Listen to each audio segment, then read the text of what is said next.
வணக்கம். 18 ஜான்வரி 2026 ஞாயிற்றுக்கிழமை.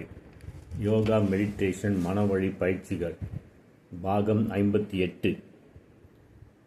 காற்றை உள்ளே இழுத்து எவ்வளவு நேரம் உள்ளே நிறுத்தி வைக்க முடியுமோ அவ்வளோ நேரம் வைத்திருப்பது பிராணாயாமத்தின் முறை. அதேபோல் காற்றை விடும்போதும் எவ்வளவு உச்ச அளவு காற்றை உள்ளே இழுத்து விடாமல் மூச்சை நிறுத்த முயல வேண்டும்.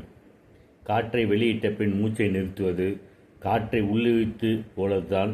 இவ்வாறு நிறுத்தி வைக்கும் நேரம் 10 வினாடிகள். இந்த பயிற்சியில் 4 செயல்கள் உள்ளன. காற்றை உள்ளே இழுக்கிறோம், மூச்சை நிறுத்துகின்றோம், காற்றை வெளியே ஏற்றுகிறோம், மூச்சை நிறுத்துகிறோம்.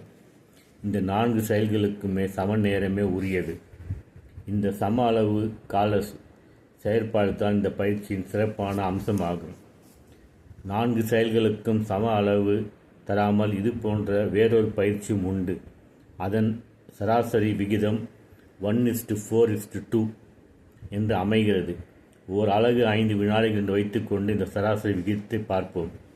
காற்றை உள்ளே இழுக்க ஓர் அலகு, அதாவது 5 வினாடிகள் என்றால் காற்றை உள்ளே நிறுத்துவது 4 அலகு, அதாவது 20 வினாடி. இந்த முறையில் காற்றை வெளியிடுவது 2 அலகு, அதாவது 10 வினாடி. ஆக 5 வினாடி நேரம் காற்றை உள்ளே இழுப்பதும் 25 வினாடி நேரம் மூச்சை நிறுத்துவதும் 10 வினாடி நேரம் காற்றை வெளியேற்றுவதும் இந்த குறிப்பிடும் பிராணாயாமா முறையாகும். நன்றி.